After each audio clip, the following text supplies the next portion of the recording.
Hello viewers, অনেক অনেক ভালোবাসা নিও। আমি স্বর্ণালী লাইফস্টাইলের একটা নতুন ভিডিওতে তোমাদেরকে আমন্ত্রণ জানাচ্ছি।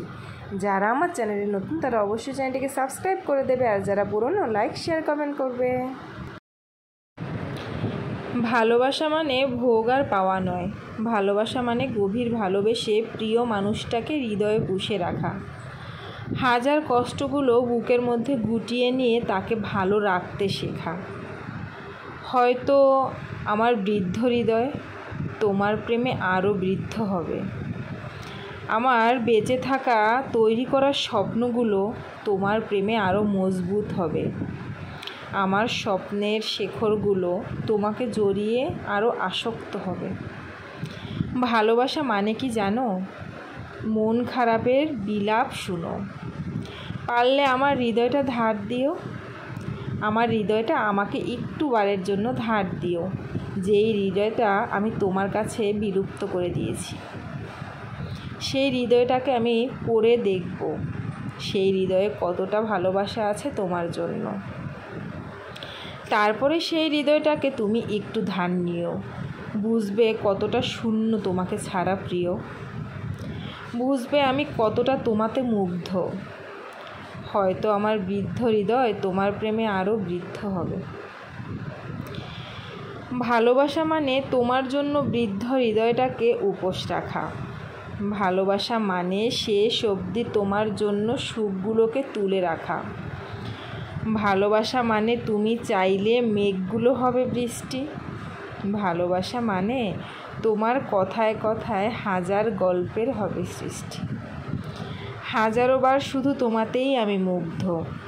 হয়তো আমার বৃদ্ধ হৃদয় তোমার প্রেমে হবে আরও বৃদ্ধ। হ্যালো ভিউয়ার্স, আজকে নতুন একটা রেসিপি নিয়ে অনেক দিন পর হাজির হলাম। আমি স্বর্ণালী।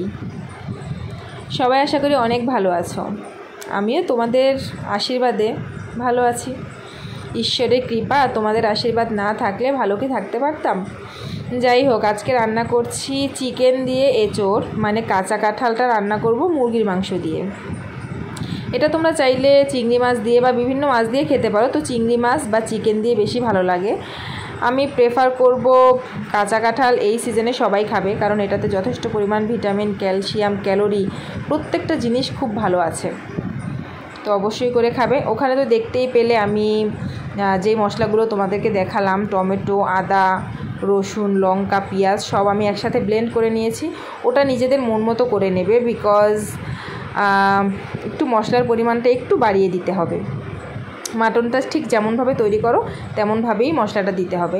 আর এখানে কাঁচা কাঁঠালগুলোকে আমি প্রেসার কুকারে সিটি দিয়ে নিয়েছি, এখানে আমি 3টা সিটি দিয়েছি। আর কাঁঠালটা একদমই কাঁঠালের মধ্যে আটি হয়নি, কাঁঠালটা একদমই কচি। তো টমেটো তোমরা ব্লেন্ডার করেও দিতে পারো, আর আবার আমি যেভাবে দিয়েছি কেটে সেভাবেও দিতে পারো। অন্যান্য দিন আমি ব্লেন্ডার করেই দেই মশলাগুলোর সাথে একসাথে টমেটোটা, তো ব্লেন্ডারের চাইতে বোধহয় টমেটোটাকে এভাবে আস্ত দিলে বেশি টেস্টি হয়। তারপর তো দেখলি আমি চিকেনটা শুধু তেলে অল্প নুন দিয়ে ভেজে নিয়েছি। এবার সেই ভেজে রাখা চিকেনটাকে যখন মশলাটা কষিয়ে নিয়েছি, মশলাটার মধ্যে আমি জিরে, শুকনো লঙ্কা, তেজপাতা ফোড়ন দিয়ে নিয়েছি। তারপরে মশলাটা দিয়ে ভালো করে কষিয়ে নিয়েছি। এবার টমেটোগুলো দিলাম, তারপরে একটু কষিয়ে নিলাম, তারপরে ভেজে রাখা চিকেনগুলোকে দিয়ে দিলাম। যখন খুব সুন্দর করে কষানো হয়ে গেছে, যখন দেখবে গা থেকে তেল ছেড়ে এসেছে, তখন কিন্তু নামাবে না, মানে মশলা কষানোটা তখন বন্ধ করবে না। তারপরও তেল ছাড়ার পরও আরও 2-3 মিনিট কষাবে, কারণ এই তরকারিটা শুধুমাত্র কষানোর উপরে টেস্টটা বাড়বে। কষানো হয়ে গেলে সুন্দর করে আমি সেদ্ধ করা কাঁঠালগুলোকে দিয়ে দিচ্ছি। দিয়ে দেওয়ার পরে ইচ্ছে মতো করে কষাচ্ছি। আমি কিন্তু মশলা কষানোর সময় অল্প পরিমাণে লবণ দিয়েছিলাম, এখন আমি পুরোপুরি লবণটা দিয়ে দেবো, কারণ মশলা কষানোর সময় যদি বেশি লবণ দাও তাহলে বেশি নরম হয়ে যাবে কাঁঠালগুলো, তাই একটু পরে দিতে হবে। এখানে জিরে গুঁড়ো আর গরম মশলা গুঁড়ো রেখে দিয়েছি। আর দেখো, পাশে প্রেসার কুকারে আমি আবার একটু জল গরম বসিয়ে দিয়েছি। যেহেতু ঘরোয়া রান্না, স্পেশালিটি কিছু করে করছি না, তাই ওভাবে আমি স্পেশালিটি দেখাচ্ছি না তোমাদেরকে। কাঁঠালগুলো কষাতে কষাতে কষানোর লাস্ট পর্যায়ে আমি দিয়ে দিচ্ছি মাটন মশলা। তোমরা চাইলে চিকেন মশলাও দিতে পারো, আমি এখানে মাটন মশলাটা ব্যবহার করলাম। মাটন মশলাটা দিলে হয় কি একদম পুরো মাটনের টেস্টটা পাওয়া যায়। এমনিতেও মাটনের টেস্টটা পাওয়া যাবে, তারপরেও মাটন মশলাটা দিলে না গন্ধটা একটু ভালো আসে। খুব সুন্দর করে কষানো যখন হয়ে গেছে তখন অল্প পরিমাণ জল দিয়ে দিয়েছি। অল্প জল বলতে একদম সমান সমান জল দিয়ে দিয়েছি। এবার দেখো, যেহেতু কাঁঠালও সেদ্ধ করা আছে, সবই সেদ্ধ করা আছে, বেশিক্ষণ লাগেনি। জলটা যখন অনেকটা কমে যাবে তখন তার মধ্যে জিরে গুঁড়ো আর অল্প পরিমাণ গরম মশলা গুঁড়ো দিয়ে দিয়েছি। এবার আমার তো নামানোর সময় হয়ে গেছে। এই পর্যায়ে আমি একটুখানি ঘি দিয়ে দিচ্ছি। যে তরকারির মধ্যে ঘিটা বেশি প্রেফার করবে সে একটু বেশি করে ঘি দেবে, আর যে কম ঘি খেতে ভালোবাসে সে একটু কম করে ঘি দেবে। ঘিটা দেওয়ার পরে নেড়ে চেড়ে নামিয়ে নেবে। রেসিপিটা কেমন লাগলো অবশ্যই জানাবে। নতুন রেসিপি নিয়ে আমি আবার আসছি তোমাদের সামনে। ভালো থেকো। হ্যালো ভিউয়ার্স, অনেক অনেক ভালোবাসা নিও। আমি স্বর্ণালী লাইফস্টাইলের একটা নতুন ভিডিওতে তোমাদেরকে আমন্ত্রণ জানাচ্ছি। যারা আমার চ্যানেলে নতুন তারা অবশ্যই চ্যানেলটিকে সাবস্ক্রাইব করে দেবে, আর যারা পুরনো লাইক শেয়ার কমেন্ট করবে। ভালোবাসা মানে ভোগ আর পাওয়া নয়, ভালোবাসা মানে গভীর ভালোবেসে প্রিয় মানুষটাকে হৃদয়ে পুষে রাখা। হাজার কষ্টগুলো বুকের মধ্যে গুটিয়ে নিয়ে তাকে ভালো রাখতে শেখা। হয়তো আমার বৃদ্ধ হৃদয় তোমার প্রেমে আরও বৃদ্ধ হবে। আমার বেঁচে থাকা তৈরি করা স্বপ্নগুলো তোমার প্রেমে আরও মজবুত হবে। আমার স্বপ্নের শেকড়গুলো তোমাকে জড়িয়ে আরও আসক্ত হবে। ভালোবাসা মানে কি জানো? মন খারাপের বিলাপ শুনো। পারলে আমার হৃদয়টা ধার দিও। আমার হৃদয়টা আমাকে একটু বারের জন্য ধার দিও, যেই হৃদয়টা আমি তোমার কাছে বিলুপ্ত করে দিয়েছি। সেই হৃদয়টাকে আমি পড়ে দেখব, সেই হৃদয়ে কতটা ভালোবাসা আছে তোমার জন্য। তারপরে সেই হৃদয়টাকে তুমি একটু ধার নিও, বুঝবে কতটা শূন্য তোমাকে ছাড়া প্রিয়। বুঝবে আমি কতটা তোমাতে মুগ্ধ।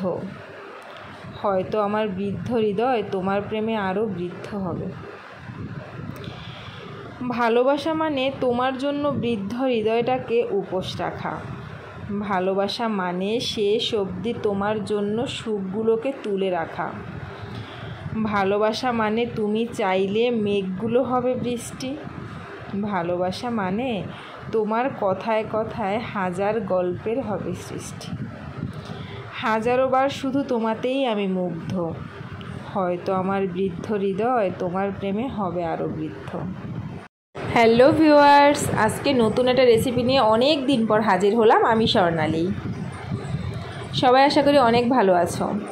আমিও তোমাদের আশীর্বাদে ভালো আছি। ঈশ্বরের কৃপা, তোমাদের আশীর্বাদ না থাকলে ভালো কি থাকতে পারতাম? যাই হোক, আজকে রান্না করছি চিকেন দিয়ে এঁচোড়, মানে কাঁচা কাঁঠালটা রান্না করব মুরগির মাংস দিয়ে। এটা তোমরা চাইলে চিংড়ি মাছ দিয়ে বা বিভিন্ন মাছ দিয়ে খেতে পারো, তো চিংড়ি মাছ বা চিকেন দিয়ে বেশি ভালো লাগে। আমি প্রেফার করব কাঁচা কাঁঠাল। এই সিজনে সবাই খাবে, কারণ এটাতে যথেষ্ট পরিমাণ ভিটামিন, ক্যালসিয়াম, ক্যালোরি প্রত্যেকটা জিনিস খুব ভালো আছে, তো অবশ্যই করে খাবে। ওখানে তো দেখতেই পেলে আমি যেই মশলাগুলো তোমাদেরকে দেখালাম, টমেটো, আদা, রসুন, লঙ্কা, পেঁয়াজ সব আমি একসাথে ব্লেন্ড করে নিয়েছি। ওটা নিজেদের মন মতো করে নেবে, বিকজ একটু মশলার পরিমাণটা একটু বাড়িয়ে দিতে হবে। মাটনটা ঠিক যেমনভাবে তৈরি করো তেমনভাবেই মশলাটা দিতে হবে। আর এখানে কাঁচা কাঁঠালগুলোকে আমি প্রেসার কুকারে সিটি দিয়ে নিয়েছি। এখানে আমি 3টা সিটি দিয়েছি।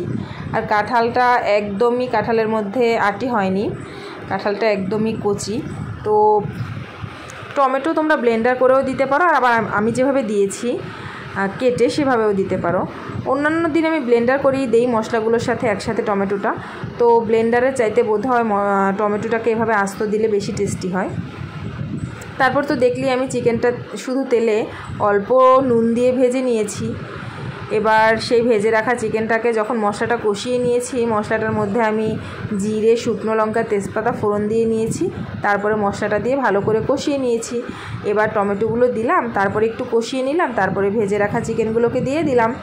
যখন খুব সুন্দর করে কষানো হয়ে গেছে, যখন দেখবে গা থেকে তেল ছেড়ে এসেছে, তখন কিন্তু নামাবে না, মানে মশলা কষানোটা তখন বন্ধ করবে না, তারপরও তেল ছাড়ার পরও আরও 2-3 মিনিট কষাবে, কারণ এই তরকারিটা শুধুমাত্র কষানোর উপরই টেস্টটা বাড়বে।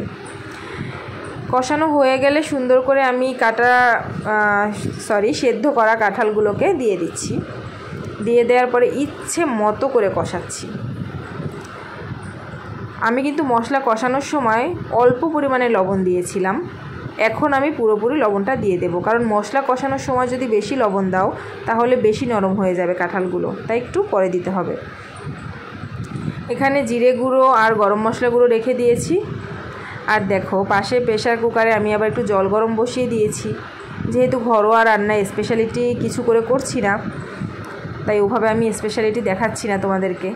কাঁঠালগুলো কষানোর লাস্ট পর্যায়ে আমি দিয়ে দিচ্ছি মাটন মশলা। তোমরা চাইলে চিকেন মশলাও দিতে পারো, আমি এখানে মাটন মশলাটা ব্যবহার করলাম। মাটন মশলাটা দিলে হয় কি, একদম পুরো মাটনের টেস্টটা পাওয়া যায়। এমনিতেও মাটনের টেস্টটা পাওয়া যাবে, তারপরেও মাটন মশলাটা দিলে না গন্ধটা একটু ভালো আসে। খুব সুন্দর করে কষানো যখন হয়ে গেছে তখন অল্প পরিমাণ জল দিয়ে দিয়েছি। অল্প জল বলতে একদম সমান সমান জল দিয়ে দিয়েছি। এবার দেখো, যেহেতু কাঁঠালও সেদ্ধ করা আছে, সবই সেদ্ধ করা আছে, বেশিক্ষণ লাগেনি। জলটা যখন অনেকটা কমে যাবে তখন তার মধ্যে জিরে গুঁড়ো আর অল্প পরিমাণ গরম মশলা গুঁড়ো দিয়ে দিয়েছি। এবার আমার তো নামানোর সময় হয়ে গেছে। এই পর্যায়ে আমি একটুখানি ঘি দিয়ে দিচ্ছি। যে তরকারির মধ্যে ঘিটা বেশি প্রেফার করবে সে একটু বেশি করে ঘি দেবে, আর যে কম ঘি খেতে ভালোবাসো সে একটু কম করে ঘি দেবে। ঘিটা দেওয়ার পরে নেড়েচেড়ে নামিয়ে নেবে।